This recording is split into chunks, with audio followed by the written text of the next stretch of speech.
ನನಗೆ ಎಷ್ಟು ಖುಷಿ ಆಯ್ತು ಜೊತೆ ಅವರ ಆಕ್ಟಿಂಗ್ ಆಗಿರ್ಬೋದು. ನಿಮಗೆ ಏನ್ ಅನ್ಸ್ತು ಒಂದು ವರ್ಷದ ನಂತರ ಸಿನಿಮಾ?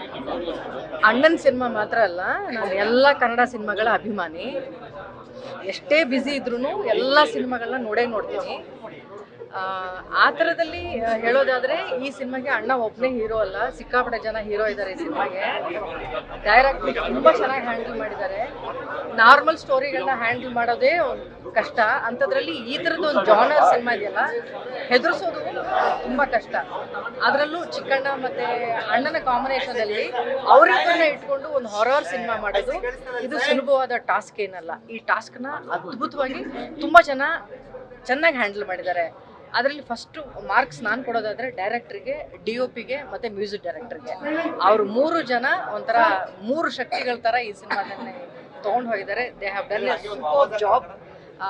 ನಿಮಗೆ ಸಿನಿಮಾ ನೋಡದೆ ಹೋದ್ರು ಕಣ್ಮುಚ್ಕೊಂಡು ಕೂತ್ಕೊಂಡ್ರು ಅದೊಂದು ಹಾರರ್ ಸಿನಿಮಾ ಅಂತ ಫೀಲ್ ಆಗುತ್ತೆ ಬಿಕಾಸ್ ಆಫ್ ಮ್ಯೂಸಿಕ್ ಡೈರೆಕ್ಟರ್. ಆಮೇಲೆ ಪ್ರತಿ ಒಂದು ಕ್ಷಣದಲ್ಲೂ ಫಸ್ಟ್ ಹಾಫ್ಗಿಂತ ಸೆಕೆಂಡ್ ಹಾಫ್ ಚೆನ್ನಾಗಿದೆ, ಈ ಸೀನ್ಗಿಂತ ಆ ಸೀನ್ ಚೆನ್ನಾಗಿದೆ ಅಂತ ಅನ್ಸೋದು. ಸ್ಕ್ರೀನ್ ಪ್ಲೇ ತುಂಬ ಚೆನ್ನಾಗಿದೆ.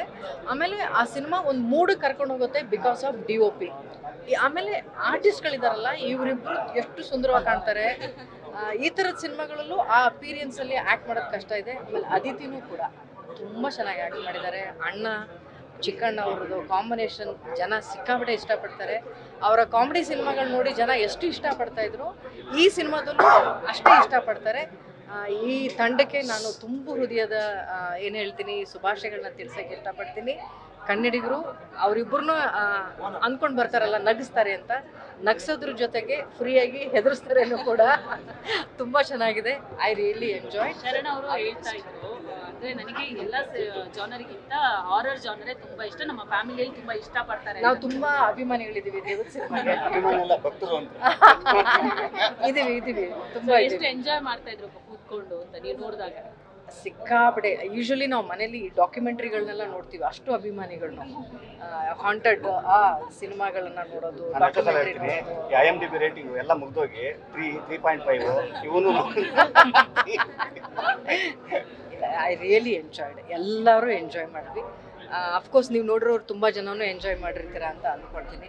ಎಕ್ಸ್ಟ್ರಾಡಿನರಿ ಕ್ಲೈಮ್ಯಾಕ್ಸಲ್ಲಿ ಆಂಜನೇಯನ್ ಸಾಂಗ್ ಅಂತೂ it was highlight of the movie ಅಂತ ಹೇಳ್ಬೋದು. ತುಂಬ ಅದ್ಭುತವಾಗಿತ್ತು. ಆ ಸಾಂಗ್ ಕೇಳೋಕ್ಕೂ ತುಂಬ ಚೆನ್ನಾಗಿದೆ, ವಿಜುವಲೈಸೇಷನು ತುಂಬ ಚೆನ್ನಾಗಿದೆ. ಹನುಮಂತ ಆ ದೇವರು ಈ ಥರದ್ದು ಒಂದು ಸಿನಿಮಾದಲ್ಲಿ ಆ ಟೈಮಲ್ಲಿ ಬಂದಿದ್ದು ಇಟ್ ವಾಸ್ ವಾವ್ ಅನ್ನೋ ಥರ ಇತ್ತು ಎಲ್ಲರೂ. ತುಂಬಾ ದಶಕಗಳಿಂದ ಚಿತ್ರರಂಗದಲ್ಲಿದ್ದೀರಾ. ಹೌದು. ಒಂದು ಕನ್ನಡ ಒತ್ತುಂಟ ಕನ್ನಡ ಚಿತ್ರಗಳಿಗೆ ಥಿಯೇಟರ್ ಸಮಸ್ಯೆ ಕೊಟ್ಟಿದ್ದಾರೆ. ಚಿತ್ರರಂಗದ ಒಳಗೊಂಡು ಕೂಡ ಅವರು ಕೂಡ ಹೇಳಿದ್ರು, A+ ಅನ್ನೋರು ಇಲ್ಲೇ ಹೇಳಿದ್ರು. ಇದ್ರ ಬಗ್ಗೆ ಏನು ಹೇಳ್ತೀರಿ ಮೇಡಮ್? ನನಗೆ ಕನ್ನಡ ಸಿನಿಮಾಗಳು ಒಳ್ಳೆ ಬಡ್ಜೆಟ್ ಸಿನಿಮಾಗಳು, ನಿರೀಕ್ಷೆ ಇರುವಂಥ ಒಬ್ಬ ಹೀರೋ ಬಂದರೆ 100 ಸಿನಿಮಾ ಥಿಯೇಟರ್ಗಳು ಆ ಸಿನಿಮಾ ಆ ಕಲಾವಿದಂತೆ ಹಾಕಬೇಕು ಅಂತ ಅನ್ನುವಂಥ ಕಲಾವಿದರು ಹೆಚ್ಚು ಸಿನಿಮಾ ಮಾಡ್ತಾ ಹೋದರೆ, ಒಳ್ಳೆ ಸಿನಿಮಾಗಳು ಮಾಡ್ತಾ ಹೋದರೆ, ಪ್ರೇಕ್ಷಕರು ಕನ್ನಡ ಸಿನಿಮಾಗಳನ್ನ ನೋಡ್ತಾ ಹೋದರೆ ಈ ಸಮಸ್ಯೆಗಳಿರಲ್ಲ ಅಂತ ನನಗೆ ಅನಿಸುತ್ತೆ. ಇವಾಗ ಈ ಸಿನಿಮಾ ರಿಲೀಸ್ ಆಗಿದೆ, ಮೌತ್ ಟಾಕಲ್ಲಿ ಸಿನಿಮಾ ಬಗ್ಗೆ ಒಳ್ಳೆ ಅಭಿಪ್ರಾಯಗಳು ಬಂದರೆ ಸಹಜವಾಗಿ ನಿರ್ಮಾಪಕರು 1 ಥಿಯೇಟರ್ ಅಲ್ಲ 2 ಥಿಯೇಟರ್ ಅಲ್ಲ ಥಿಯೇಟರ್ಗಳು ಹೆಚ್ಚು ಮಾಡ್ತಾನೆ ಹೋಗ್ತಾರೆ. ಆ ಥರದ ಯಶಸ್ವಿ ಸಿನಿಮಾಗಳು ಹೆಚ್ಚು ಆಗಲಿ ಕನ್ನಡದಲ್ಲಿ.